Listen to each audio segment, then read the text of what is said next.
Good afternoon, everyone. I am honored to introduce today's first Grand Round speaker, Dr. Amer Beitinjaneh. Dr. Beitinjaneh is an associate professor of medicine and clinical investigator with us at the Sylvester Cancer Center at the University of Miami.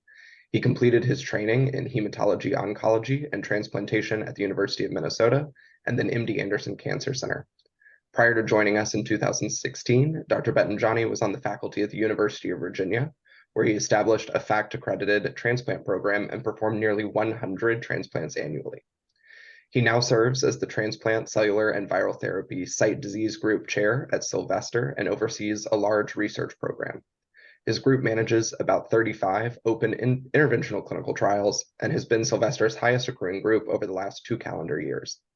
Dr. Beitinjaneh has published over 100 peer-reviewed manuscripts and is a principal investigator on several novel trials.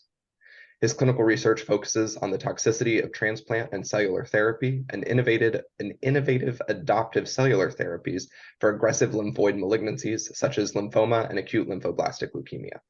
He will be speaking about these new cellular therapies today. On top of his extensive investigative work, Dr. Beitinjaneh, who also serves as the program director for the Transplant and Cellular Therapy Fellowship program here at UM. He is active in the Leukemia and Lymphoma Society and the Florida Society of Clinical Oncology. It is my distinct pleasure to welcome Dr. Beitinjaneh to Internal Medicine Grand Rounds. Thank you so much, Andrew, for the kind introduction. I am very excited today to join here and to give these presentations to the Department of Medicine. It's giving me an opportunity to show the work we do in the clinic and also the work we do in the clinical research. So we're very excited about what we do here and would like to share that with you. So today we're going to be talking about the breakthrough in cellular therapy, focusing on lymphoma. And the disclosure I have is mostly institutional research supports and have some personal research support from the NIH. The objective of the talk today, I'm going to give an overview for the adoptive T-cell therapy. We'll give an overview about viral specific CTL or cytotoxic T-cell therapy, talking about the tumor infiltrating lymphocyte, and I'm going to talk about T-cell therapy, which will modify T-cell therapy, more specifically about TCR T-cell therapy, and I'm going to focus the second half of my talk about the chimeric antigen receptor T-cell therapy, what we call it CAR T-cell therapy, because it's FDA approved for many indications. So I'm going to go over those. I'm going to talk about the complication we encounter with the managing patient with CAR T and some of the future directions in CAR T fields. Just to start with, I'm just going to give a brief introduction about T-cell activations. T-cell activations usually require 2 steps. It requires recognition by the TCR, which are T-cell receptors, of the antigen that is presented by the HLA or by the MHC. And also after that recognition of that antigen, the next step will be the interaction between the CD28 or 4-1BB with its ligands on the antigen presenting cells. Those 2 steps will lead to the activation of the T cells and become more effective and proliferate and to kill more targets. And that's relevant to the talk I'm going to talk about today. So again, we'll focus on the virus specific T cells. We'll focus about CAR T and the TCR T cell therapy, and we'll talk about the TIL or tumor infiltrating lymphocytes. Virus-specific cytotoxic T-cell therapy, I'm going to give the example of post-transplantation lymphoproliferative disorder. PTLD, we encountered that about 5% of patients who received allogeneic transplantation or received solid organ transplants. In about half of the cases, it's EBV-driven. So EBV infections happen first, then it'll be genetic alterations, lead to polyclonal, then monoclonal lymphoproliferative disease or lymphoma. We diagnose that with the scans, and we treat it according to certain protocols. Usually, when we have patients with the PTLD, we start to reducing the immune suppression. That would be our first steps. In about half of the cases, especially if low burden disease, you could control the disease by doing so. If not, then you will use rituximab in combinations or as single agents with chemotherapy. So Rituxan or Rituxan plus CHOP, that would be the first steps after reducing the immune suppression. Now, patient who failed that intervention, so that intervention worked in about 70 to 80% of the cases. Half of those will be complete remissions, but the other half will be patients who do not respond or relapse quickly. Those patients has median overall survival of less than 6 months. And there is no approved treatment for those patients who failed the first-line therapy. EBV-specific CTLs is still investigational in the USA. It was just got approved in Europe based on the study that we had the opportunity to present at the national meeting called ALLELE study, which is a phase 3 international study for EBV-specific CTL for patients who had a transplant, allogenic or solid transplant, and failed Rituxan or Rituxan in combination with chemo. The way they make those cells, that they have a large bank of cells. Initial work was done at Sloan Kettering, then was adopted by Atara company, where they have a donors where the EBV serology positive. It's very common to have that EBV serology positive in the healthy individual. You isolate the monoclonal you isolate the PMNCs from those patients. Usually the EBV infect the B cells, so you isolate the B cells, transform the B cell to APC or antigen presenting cells. Then you co-culture those APC infected cells with the T cells. By doing so, you stimulate the T cells, you expand those, and you keep them in library. And those cells, you're HLA typed, so you can match them with the patient and you can match them with the organ transplants. So by doing that matching, you minimize rejections from both ends, rejection of the cells and the cells to reject the patient or the organ, and improve the efficacy of those cells.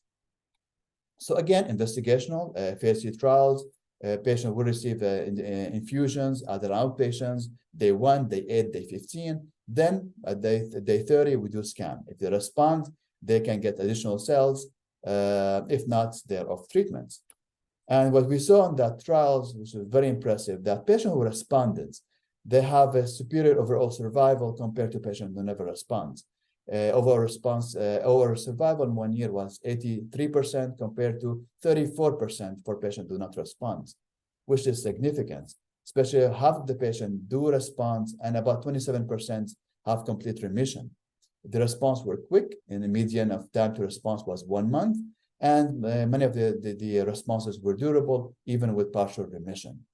With that analysis suggests that the cells can be effective, but more importantly, the cells were found to be safe. So there is no safety signal with those infusions, which is important. Those are patients who are sick, who patient has already transplants. You don't want to compromise their condition further. And it's been reviewed now with the FDA, not approved yet. Important to mention that it is approved in Europe. We have at the at Sylvester another trial for viral specific T cells. It is a cells designed to target BK, CMV, adenovirus, EBV, and HHV6. All those viruses has immunity against all those viruses. The study we have here specifically for virus-associated hemorrhagic cystitis. It's a complication we encounter often after allogenic transplantation. So we have that trial. It's a placebo-controlled trial. It's a multi-site study, and we're excited to have it here available for us. We are the only site in South Florida for this study. Now I'm going to shift gears to the tumor-infiltrating lymphocytes. It's important to mention that treatment. It is investigational again, but it is already advanced in the clinical trials. The way that study that treatment been done, patient has a tumor being resected, sample were sent to the company, the tumor being dissected, digested, and the suspensions of the T cell were being isolated. Again, those are cells, the T cells that already found in the bed of the tumor. So they have more of kind of immunity and they're more exposed to that tumor. So those specific T cells were isolated, stimulated, expanded, and then within 3 weeks, they will be available to be sent back to the clinic. When we receive those cells, patient will receive the few days of chemotherapy, usually fludarabine and Cytoxan. And after they receive the cells, after receive the chemo, we give the cells as an inpatient, and patient received high dose interleukin infusions for a few days after the TIL infusion. This is a study, was a phase 2 study, was a large study designed for patients with metastatic malignant melanoma who are already refractory to PD-1. Just to give an overview, when you have metastatic melanoma, generally incurable disease. First line nowadays, you give PD-1 inhibitors, especially if you have PD-1 expression. If you fail PD-1, the options will be very limited after that. So that study designed for those specific patients. And that we see here that overall response rate, almost half of the patients responded, CR rate about 9%, which is a large for such disease. And many patients has a partial response. And overall, every patient have any response, they have durable responses and translated to superior overall survival compared to patients that did not respond. And you have our median overall survival of 10 months versus 10 months for non-responded versus so far not reached. So that means patients been followed and still many of them disease controlled in remission after that treatment, which is impressive for a disease like this. It's been reviewed by FDA, not approved yet, and we expect some response from the FDA sometimes early this 2024. Important discount treatments. When you give TIL infusion followed by IL-2, we encounter very often capillary leak syndrome at different degrees, and it requires special training to be able to manage these complications. That's why those kind of treatment done at the stem cell or BNT unit, and we work with our colleagues from critical care from ICU because they have special way to treat the cytokine release syndromes after the IL-2. The reason why they happen that the cytokines of IL-2 lead to the vascular permeabilities increase. So basically, the fluid rich with the proteins start leaking out of the vessels. By this, you start losing blood pressure and you have more accumulation of the fluid in the interstitial space. So you see extremity edema, you see pleural effusion, you see pulmonary edema, and sometimes ARDS, you see ascites, you see muscle edema that can lead sometimes to rhabdomyolysis. So severe consequences to this if not being managed well. The way we manage it, we use boluses of crystalloids for this. Don't give continuous infusions so we don't get the interstitial edema worse. And quickly, patient will be receiving vasopressors to maintain pressure and maintain the perfusion of the kidneys. Otherwise, patient will lead to have an ATN and renal failures. Increased creatinine is often, hypertension is often, and we know how to monitor this. After the IL-2 effect will resolve and the capillary leak syndromes start resolving, the fluid will shift back to the vessels. At that time, we give Lasix in combination with albumin infusions to deal with intravascular increase of volume. Again, effective treatments for refractory disease, but require special inpatient management. We have 2 currently open trials for other indications, for lung cancer and cervical cancer. We have phase 2 trials for each one of those using TIL therapy in addition to IL-2. And now we're going to shift gear to TCR and CAR T cell therapy. There are similar, but yet very different. TCR, both of them require a genetic modification. So we introduce a new gene to the T cell DNA so that T cell DNA express a new surface. Here in this case will be TCR, like TCR, similar to the natural occurrent TCR. And in this case will be totally unique protein called CAR protein on the surface. TCR proteins, it will be able to recognize different antigen, usually cancer-associated antigens, that is presented by specific HLA. Remember, MHC or HLA, same terminology. So specific HLA, usually for type HLA-A02, which is a common HLA type seen in Caucasian, not so much in minorities. So you have designed that TCR genes, you give it to the T cells, you have a TCR T cell specific to antigens, you give the patient some chemotherapy, then you give the chemo, then they give the T cells, and then we give IL-2. That is the first treatment. Other treatment, do not give IL-2. We give the CAR T after the chemotherapy, and I'll explain to you how we do the CAR T. But with TCR, there has been multiple studies, different targets, Some of them are naturally occurring targets, but they're overexpressed in tumors. Some of them is unique to cancer, so we call them cancer. And some of them is driven by viral infections, like EBV, HPV-driven cancers. And now we have clinical trials before. Currently, we have the O1 open against an antigen called PRAME. It's highly expressed on melanoma. It is a cancer germline antigen, so it's unique to cancer. And it is a TCR specific for PRAME, and we give IL-2 after this, designed for metastatic melanoma and uveal melanoma. And we have it open, and we enrolling patients to this trial as we speak. Now I'm going to focus my second half of my talk about CAR T-cell therapy. CAR T-cell therapy is approved, FDA-approved indication for certain conditions. We do nationally thousands of those procedures a year. Here at we're reaching close to hundreds a year, with mainly for lymphomas and multiple myeloma and some of acute lymphoblastic leukemias. Those are all the FDA approved over the last few years. I've been here for 7 years, and for the last 7 years, we have all those indications approved for relapsed refractory diffuse large B-cell lymphoma, mantle cell lymphoma, B-cell ALL, follicular lymphomas, and multiple myeloma. Those are clinical trials, the registrational trials we have. We were part of the Zuma 1, Zuma 7, Zuma 2, Zuma 5. All of those led to the approval of those CAR T. Again, this is naturally response to the T, to the CAR T, to the T cell, to the tumors. And this is the CAR T. So the CAR T antigens design is unique.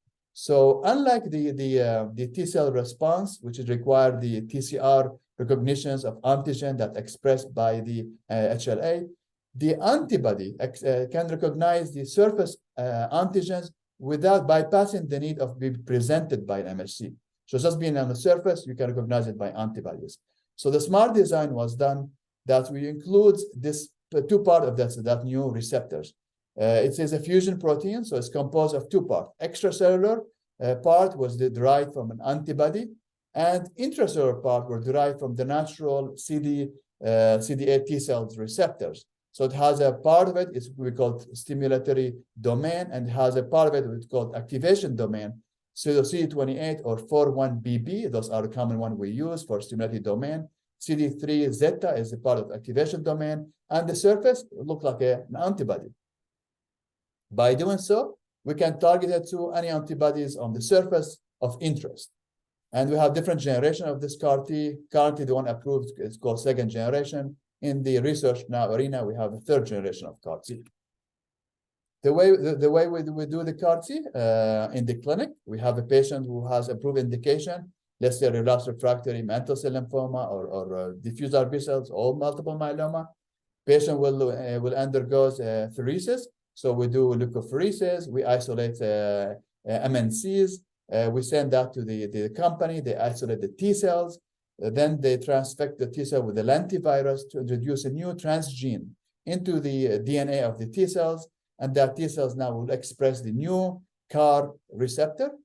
The cells will be multiplied. A process takes from here to here about 3 weeks. Once we have the good product to be released, then they will send the product to us frozen, and then we admit the patient to the hospitals after given 3 days of fludarabine and cytoxin. We give the chemotherapy in advance, first to minimize the rejection of the new CAR T, and also to prime the body to produce cytokines that help stimulate those new cells and make them to proliferate in vivo. So patient will be in hospitals for 10 to 14 days, receiving those cells and monitor the response and expected toxicity of the CAR T. And I'm going to talk more about those toxicities. I'm going to mention just briefly a trial called Zuma 1, which we have it at the University of Miami, that led to approval for refractory large B-cell lymphoma. In the past, refractory large B-cell lymphoma or patient who relapse after autologous transplantations with the large B-cell lymphoma, they have median overall survival of 6 months, rarely response to salvage therapy, and usually responses are not durable. On the study, those patients when received CAR T, they have a median overall survival not reached at 2 years. We have a long follow-up, more than 5 years of those of the study, and see here the beautiful kind of plateau curve we see that we have a patient, about 34 percent of the patients remain in remissions more than 5 years, which is impressive for those kind of patients. We have another trial, which I was part of, the ZUMA-2 trial, which led to the approval of the Brexa cells with other products for mantle cell lymphoma. Again, patient with multiple refractory, not first line, multi-refractory mantle cell lymphoma, received that treatment after they failed induction chemotherapy. They failed BTK inhibitors, which is an oral approved product treatment for mantle cell lymphoma. Those patients, we expect responses. Less than a third of those patients will respond, and overall survival, median overall survival is less than a year. On the study, most of the patients did respond. 67% have a complete remission, and they're durable responses. And you can see the curve here was 1 year overall survival, more than 80% for those patients. And when we have a follow-up, 3 years follow-up, we published in the JCO, show that the responses were durable.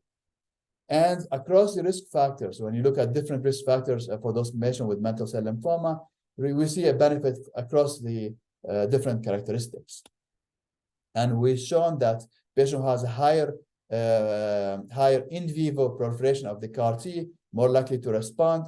Patient who achieved MRD negativity after the treatment, more likely to remain in remission than patient who did not achieve that MRD negativity. We validate this study by looking at the commercially experience. So we collaborate with other centers. We contributed the second largest number of patients. And we look at the outcomes of patients who received it as a commercial, not on study.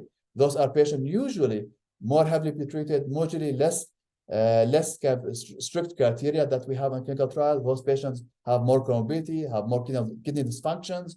Yet, those patients have similar responses. We have a CR of 82%. We have high PFS, and 80% of those patients, they would not meet the eligibility criteria for the ZUMA-2. And yet we achieved good responses as well. Here I'm going to talk quickly about what to expect from CAR T. We do CAR T as inpatient for that specific reason. CAR T kinetics is expected. We know about 7-8 days after infusion, we'll have the maximum proliferations, and then the cells will be less and less, and eventually in a few months, they will be no longer able to be detected in the majority of the patients. Along with that expansion, we see increase of cytokines. We see I1, I6, I15, GM-CSF, all increase on those first 7 to 10 days. And because of that, those cytokines, we see two common complications, cytokine release syndromes and neurotoxicity. And we believe that's related to cytokine release, from cytokine, where we see the cytokine release syndromes due to activation of the endothelial at the vascular, that will lead to fever, hypotension, hypoxia, and also those cytokines will lead to the blood, so it lead to blood-brain barrier disruptions, which will lead to cerebral edema. Cerebral edema will cause confusions, aphasia, and a rare occasion can cause seizure. So it can be serious. So well, they've been monitored closely, and we know how to manage this. Sometimes can lead to activation for other immune cell lines like macrophages, and we see what we call hemophagocytosis, HLH, and can suppress the healthy hematopoietic stem cells, and we see cytopenia. We know how to grade different complications. CRS, ICANS, or neurotoxicity is a medical term we use, and HLH. We know how to monitor them. We do every shift, patient will be asked certain questions to answer, has to do with the orientations, naming objects, counting, and they get scored 10 out of 10 or less than 10 out of 10, and we grade accordingly, and we monitor for, I guess, the vitals. And based on the grade, we design treatments. So that is how we grade them based on require of pressor or don't require of pressors, if they have seizures or not, rarely to happen seizure, but if they're obtunded or just mildly or mild confusion, we treat them differently. We utilize different treatment from tocilizumab to increasing dosing of steroids. We give low doses of steroid to control it. If it's severe grade 4, we have to give high dose of steroids, which can lead to compromise of the CAR T. Last two slides I'm going to show here, with last few minutes we have, about future directions. The CAR T is still facing some challenges. Those challenges, we're still facing CAR production failures. Yes, we do that procedure. We send the product to the company, and about 5 to 10% company unable to produce the cells for different reasons. It has to do with the patients, has to do with the procedure of the productions. And we try to optimize this. And we're looking now to use an off-shelf, meaning a third party, meaning not autologous T cells, not collected from the patients. These are cells. So those cells already been manufactured in the clinic, gene edited, and given to the patients. Other way, we're dealing with the resistance to the CAR T for different reasons, either to have the patient, the tumors lose the expression of the CD19. Again, CD19 is the most common indicated, now approved indication for CAR T. CD19 expressed on B-cell lymphoma. So some tumors lose the CD19 with the time or downgrade that. So we use different target like CD22. So that's one of the areas of research. We have research to minimize the toxicity of the CAR T, and we have research to target different indications, Hodgkin lymphoma, T-cell lymphoma, with using different targets besides the CD19 and BCMA. Those two targets already been approved for multiple myeloma and for B-cell lymphoma. For examples, we have trials here open. It's a phase 1 trial using new targets, CD70, for T-cell lymphoma, not for B-cell lymphoma. It's allogenic product, so it's already been collected from a donor, not from the patients, and genetically edited by CRISPR editing methods, where we basically knock out two important receptors on the naturally occurring on the T cells. One receptor, TCR, when you knock down this one, less likely to have graft versus host disease from the from the third party T cells, and knocking down the MHCs will allow those cells to survive longer, so the patient don't reject those cells. And also they have virally edited, virally transduced transgenes into the T cells to express the CAR, as I described before, directed to CD70. We have these trials open here now for cutaneous T-cell lymphoma, and we have another clinical trials with investigational clinical trials with the effort from Dr. Lakakis, where we combine the CAR T that already been FDA approved with another medication called mosunetuzumab with polatuzumab. The idea by adding the medication that you could boost the effect of the CAR T without compromising the efficacy. So patients will receive this combination along with the CAR T to boost their response. And we bring it to the clinical trial here. We bring in trials for CD22, so new targets for B-cell lymphomas. We try the CD30. We have clinical trial for CD30 in high-risk Hodgkin lymphoma in combination with nivolumab. It was a phase 1 trial. Nationally, we enrolled 13 patients. We presented the data at the international meeting for international conference for malignant lymphomas at Lugano, showed that you have good complete remissions. And more importantly the product was pretty safe. We did not see any concerning safety signal. Okay, do we have to conclude, Dr. Beitinjaneh? You kept saying last slide. I thought that was your last slide.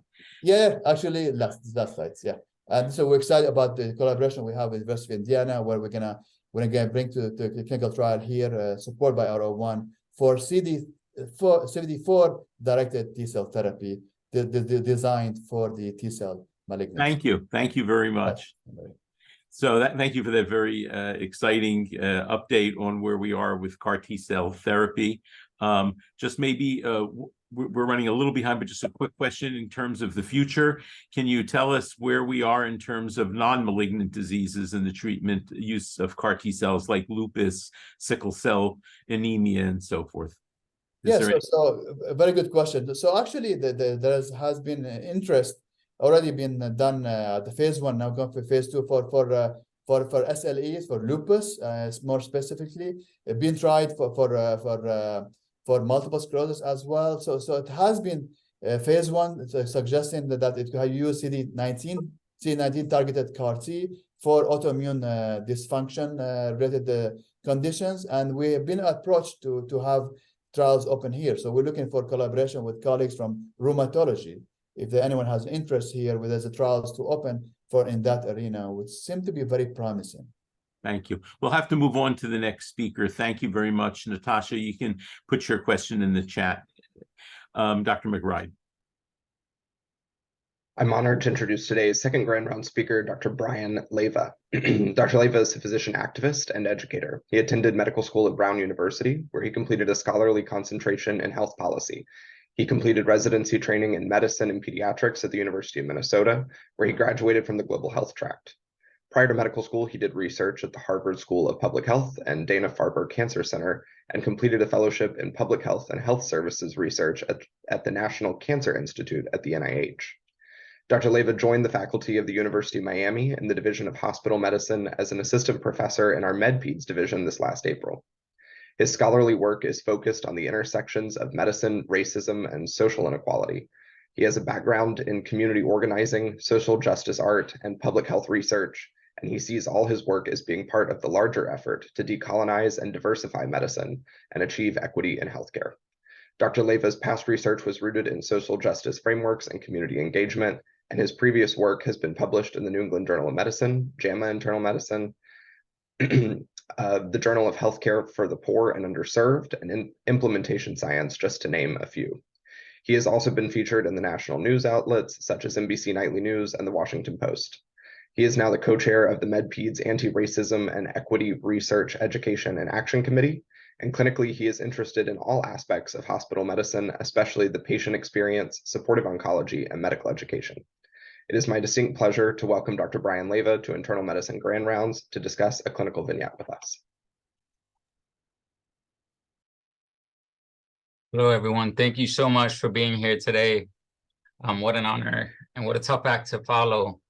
I learned so much just now. Let me make sure I share my screen here so you have access to my slides. I'm presenting a presentation titled When a Nosebleed Isn't a Nosebleed, a clinical vignette. And no, I'm not a hematologist and I'm not an ear, nose, and throat surgeon or a gastroenterologist, but I am a MedPeds physician and I am a hospitalist, and I've had the distinct honor to meet this patient on multiple hospitalizations and have witnessed tremendous resilience she's displayed despite being dealt what is such a tough condition. And so I've learned a lot from her, and she's inspired me to read up on this condition myself. And so I'm hoping that you guys, to bring you on this journey of learning that I just underwent. So the objectives for today are to describe the pathophysiology, the clinical features, and the risk and complications of hereditary hemorrhagic telangiectasia, to review guidelines for the management and prevention of HHT-related symptoms and complications, and to discuss the impact of HHT on quality of life, morbidity, and mortality, and possibly go over some resources for patients with this disease. Unlike my prior speaker, I don't have any disclosures. So this patient came into the ED. She was a 46-year-old female, and she presented for evaluation of a nosebleed and generalized body aches. She said the nosebleed started 2 hours prior to come to the hospital, and it's been nonstop. She's tried applying pressure to the nose using Amer nasal spray, and the bleeding hasn't gotten any better. She has not been picking at her nose. She hasn't had any trauma or injury in the area, hasn't used any topical steroids, and she denies any fever, recent sinus infection, or upper respiratory tract symptoms. She tells me she's had frequent nosebleeds, has had prior nasal surgery. Can't describe it, but she said she's been in the hospital a few days ago due to a nosebleed as well. She has end-stage renal disease and receives hemodialysis 3 days a week. And she missed her dialysis appointment yesterday because of recurrent nosebleeds. Review of systems is rather unremarkable, except for nosebleeds and mild abdominal pain and generalized fatigue and weakness. She denies any bleeding anywhere else, including in her stool. She denies coughing up blood, bleeding in her gums, or bleeding anywhere else. When I look at her past medical history, I saw a number of things that opened my eyes. One, she's had history of recurrent epistaxis before. She has a diagnosis of hereditary hemorrhagic telangiectasia. She has chronic kidney disease and is on dialysis, along with hypertension. And she has autosomal dominant polycystic kidney disease. It is also noted that she has sickle cell trait / alpha thalassemia trait, and she has protein calorie malnutrition. Also, interestingly for me, is she has a pretty extensive procedure and surgical history. She's had multiple EGDs, including 3 in 2021, 1 in 2022, and 1 in 2023. Just a few months ago, she's had a colonoscopy, a capsule endoscopy. She's had required ENT surgery multiple times to control her bleeding from her nose. And she's even had endoscopic ligation of the sphenopalatine artery that happened last year, as well as a septoplasty. But perhaps what struck me most was her history of hospitalizations. Just this year, she's had a history of 20 hospitalizations. And if you look at the main reasons why, they're mainly all due to the same thing, nose bleeding. Sometimes her hemoglobin is lower, sometimes her hemoglobin is higher. But she's come to the hospital a lot for this. And so I can tell that it's really impacting her life a lot. And it didn't just end there. When I went back, when I went back to the previous year, she's had 24 hospitalizations in 2022. Pretty much all for the same thing. And I want to just show you exactly what this looks like. This is just today's calendar year. This is how much she's been in the hospital. The yellow X's shows days that she was discharged and she came back that same exact day. And the green X's shows days that she was discharged and she came back within 48 hours. As you can see, this disease is affecting her a lot. You know, I looked at her medications and I see she's on a few things, protonics, some things for her kidney disease and her anemia. EPO, she's on vitamin D, folic acid. She's on Midrodin, which she does with dialysis. And she also has Afrin nasal spray, which she uses as needed. When I asked her a little bit about her family history, she says that she was told her mother has HHT, and her aunt also has frequent nosebleeds, and one of her daughters has frequent nosebleeds, but they're typically less severe and less frequent. But her daughter has never seen a doctor for this. Her 3 other daughters do not have nosebleeds. Her social history is she's single, she has 4 children. She denies any use of cigarettes, alcohol, drug use, including snorting cocaine, which we know can cause nosebleeds. And when I asked her about you know, financial insecurity and things like how difficult it is to pay for food, housing, medical care, she says it's somewhat difficult. So the differential diagnosis for this case to me and to a lot of the physicians that have cared for this patient was pretty simple. I mean, when we think about nosebleeds, we oftentimes can talk about it in terms of different categories, like trauma. So there's a term called epistaxis digitorum, which is basically nose picking. Facial fractures, CPAP can sometimes do it. There's inflammatory and infectious reasons for it. Neoplastic reasons, for example, nasal polyps, granulomas, angiofibromas, nasal cancers. Structural reasons, septal perforations, for example. And then some drugs, right? We know that cocaine, topical steroids can certainly do it, as well as then there's just systemic category, which is where she would fall in, right? So things like hereditary hemorrhagic telangiectasia, platelet deficiencies, coagulopathies, von Willebrand's disease, and so forth. On physical exam, vitally, she was stable. Things that stood out to me is that she was bleeding from both her right and left ears, worse on the left, but there was no obvious clots there, no visible foreign bodies, no polyps, no masses. I looked at her mouth and I know she had some periodontal disease with some crowding, but she didn't have any noticeably visible telangiectasias or petechia that I could see. Her gums were pink. And then she had some mild edema bilaterally, but otherwise her exam was unremarkable except for the nosebleed. So we did some diagnostics, and an initial hemoglobin check, she had a hemoglobin of 7.8, but she was bleeding so much that we did a repeat check and she had a hemoglobin of 5.4.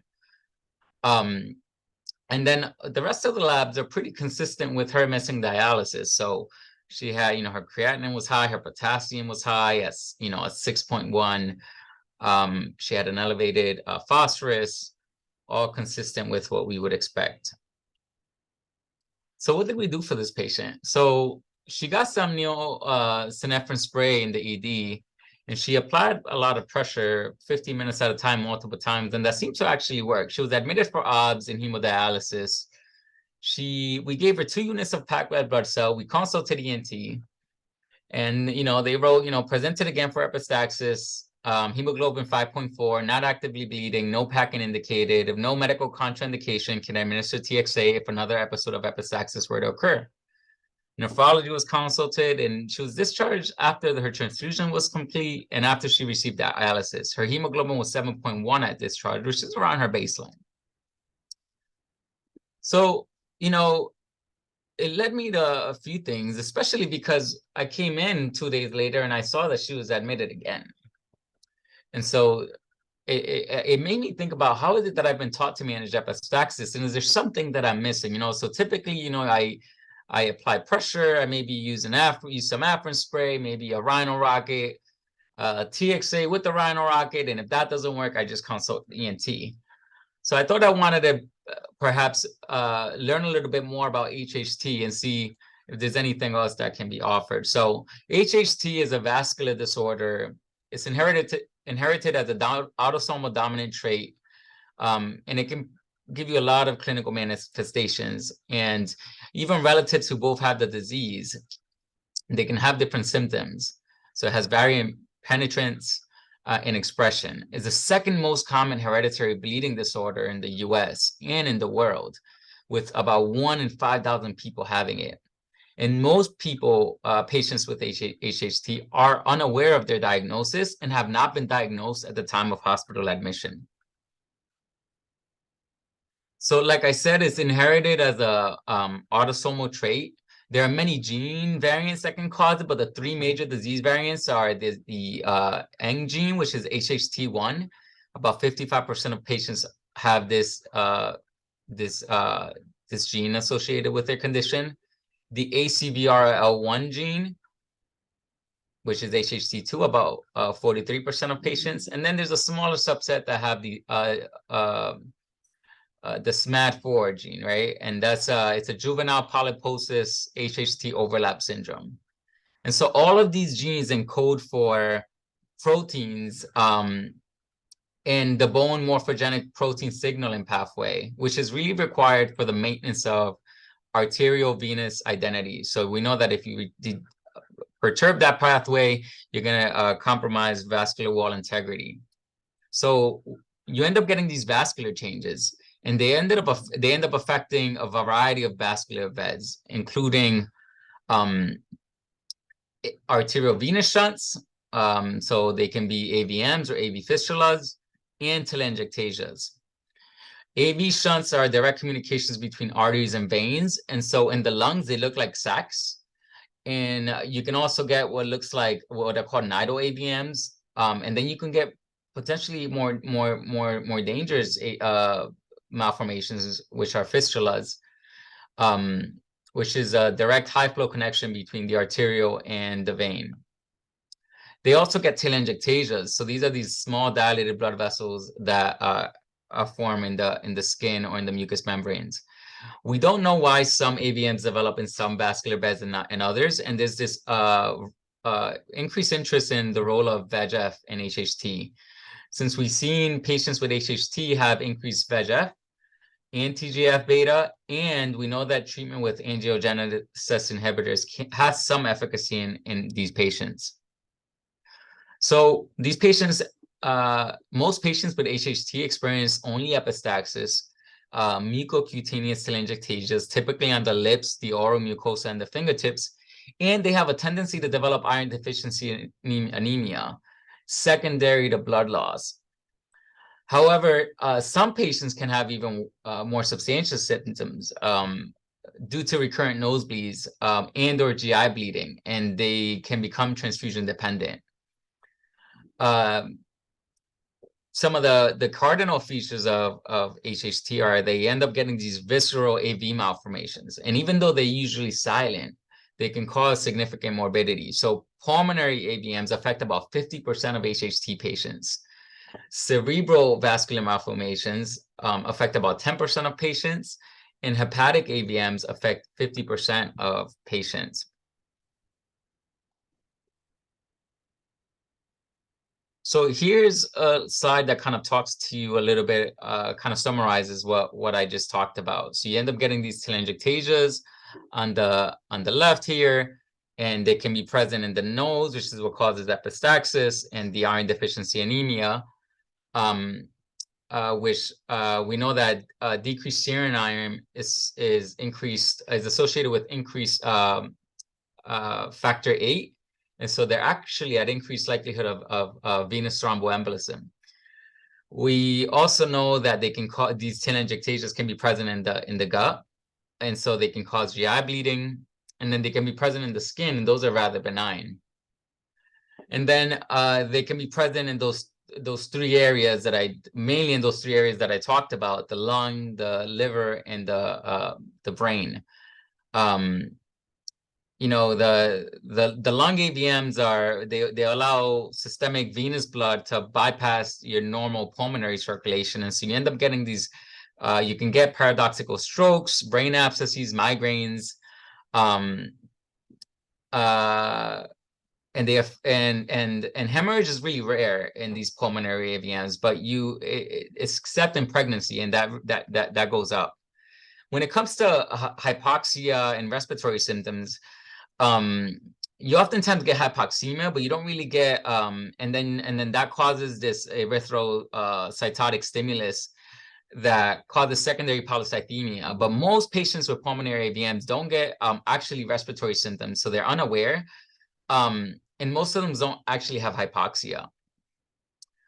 And you see here with cerebral AVMs, you know, they can have catastrophic consequences, particularly in the setting of stroke or TIA or brain abscesses. And then hepatic AVMs are pretty common as well.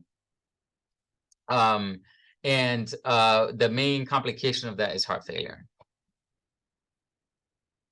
When it comes with children with most children with HHT, they only mainly have epistaxis, but there are children who become symptomatic due to these other visceral AVMs. Most of the AVMs are present in childhood, and there are some imaging-based screening programs that show that approximately 70% of individuals have some clinical signs of HHT by the time they're 16 years, with epistaxis being the earliest clinical sign. The telangiectasias are usually not present at birth, but they develop with increasing age. And a lot of the larger visceral malformations are. So for example, there was a study of 44 patients in a HHT center that showed that 52% had hepatic AV malformations, 45% had pulmonary AV malformations, and 16% had AV malformations. Pregnancy is an important thing to know, because this is one of the specific circumstances in which HHT can become deadly. So 1% of there's a 1% risk of maternal death per pregnancy for people with HHT. And interestingly, all the published maternal deaths occur in women who are previously considered well. Mortality has been quantified, and there's actually no excess mortality in people who are managed expertly. And that has been confirmed by numerous trials. So how do you diagnose this? There's this criteria called the Kurokawa criteria, and those were established in 2000. And they allow you to assign points based on what symptoms patients have. So patients get a point for epistaxis, telangiectasias, visceral involvement. So you can get any in the lung, liver, and brain, or a family history. And so if you meet 3 or 4 of these criteria, you can be diagnosed. You have a definite HHT diagnosis. If you have 2 criteria, you have a probable HHT diagnosis. And if it's only 1, HHT is unlikely. There is genetic testing to establish the diagnoses, but it isn't required. But people who have HHT or who are suspected to have it, it is recommended that they go ahead and get tested. So how do we manage it? I'm going to focus, there's these, the second international guidelines for the management of HHT was released in 2020. And they're extremely thorough, very helpful. But I'm going to focus on 3 things that were relevant to the care of my patient here. So epistaxis, GI bleeding, and iron deficiency anemia. So as I said, this is the most common, epistaxis is the most common. 1/2 of,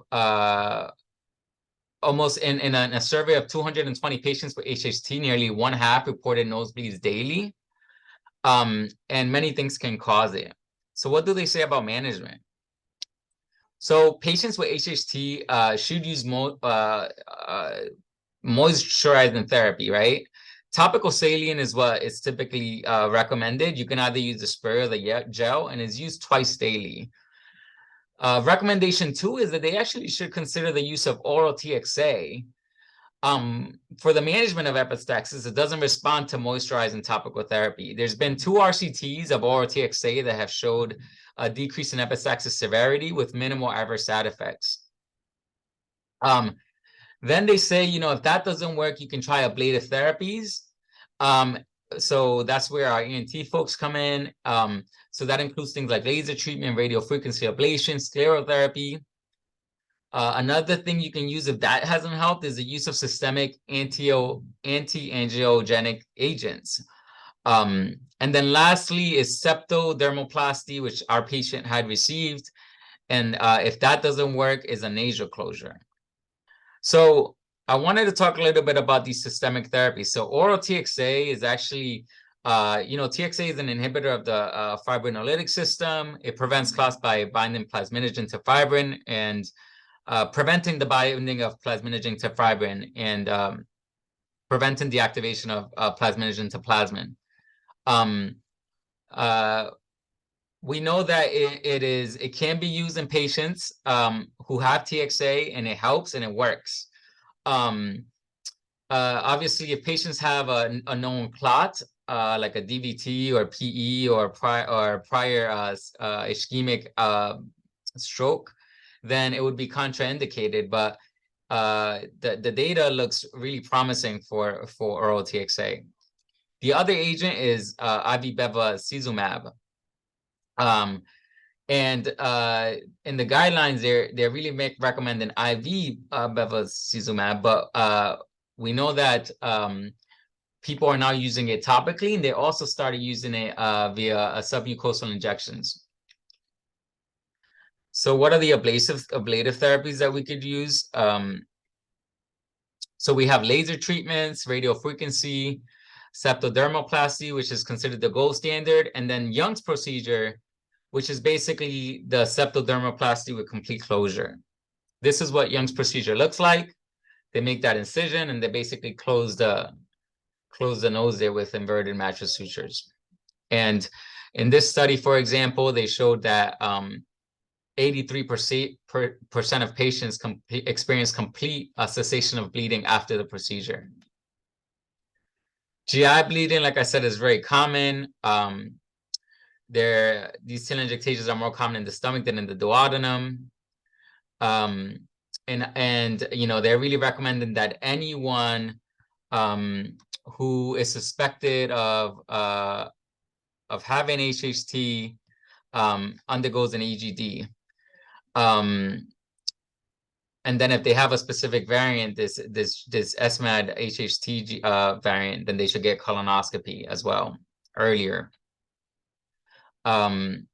If they're bleeding and they think it's from the stomach, but they do a EGD and it is not helpful, then they recommend capsule endoscopy, which is what our patient had.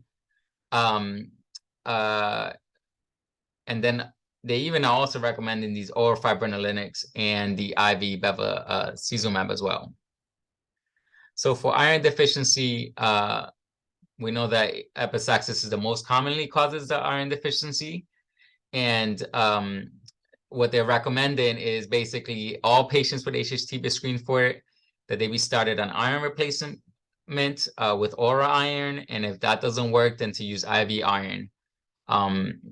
And to evaluate for additional causes of iron deficiency. I think it's important to remember that HHT, people with HHT are at increased risk of venous thromboembolism. And it isn't a contraindication to receive anticoagulation or antiplatelet therapy. And heparin and warfarin remain the agents of choice. Same thing for arterial thrombosis. We think that one of the mechanisms might be actually because of decreased iron. But if the guidelines do recommend avoiding dual antiplatelet therapy and anticoagulation. So I just want to end here by going through kind of summarizing the management of epistaxis. So, nasal humidification, after nasal spray and nasal packing are good things, but I think it's important to consider TXA as a potential as an agent, even before you consider ablative therapies. And to consider ablative therapies before considering systemic angiogenic therapy as well. And remember to supplement these patients with iron, because we know that can decrease the likelihood that they would be transfusion dependent. And lastly, I want to come back to this patient because I think it's important. A lot of the care that this patient has received has been in the inpatient setting. And it's hard because patient comes in all the time for nose bleeding, but I think there's tons of evidence to suggest that frequent follow-up in a primary care clinic goes a long way for reducing admissions. Also, even with subspecialist care, a lot of her follow-ups with it's hard to find her follow-ups in these subspecialist clinics. Most of it has happened in the inpatient setting. The University of Miami does have an HHT Center of Excellence. It was just established, I believe, last year. And so making sure that these patients get referred to this center is important. And making sure you're keeping in mind that this affects the entire family. So providing supports not only for the patient, but ensuring that the patient's daughters and sons are getting screened for this disease is important as well. Thank you. Thank you, Dr. Leyva. That was a very eye-opening and important presentation. Great job. So all the things that you suggested for this particular patient, I presume, are being done now that you've given her this diagnosis. But what do you think the chances are of being able to keep her out of the hospital? I think she's heading to the point where I think thinking about Young's procedure might be a good idea. I think, but she also hasn't been tried on these oral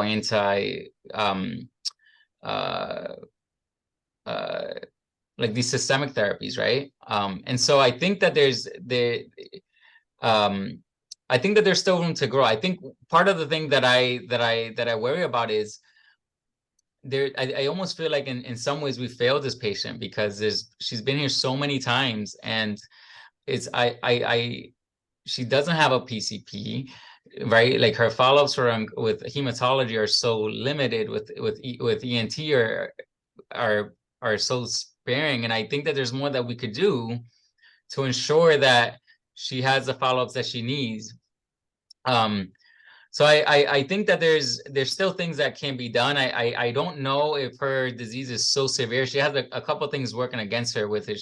She has kidney, she has renal failure, and she has uremia, which also increases the likelihood of bleeding. so she has a few things that are working against her, but I think that there are certainly things that we could certainly be doing. Most importantly, linking her up with the Center of Excellence that we just established. Right.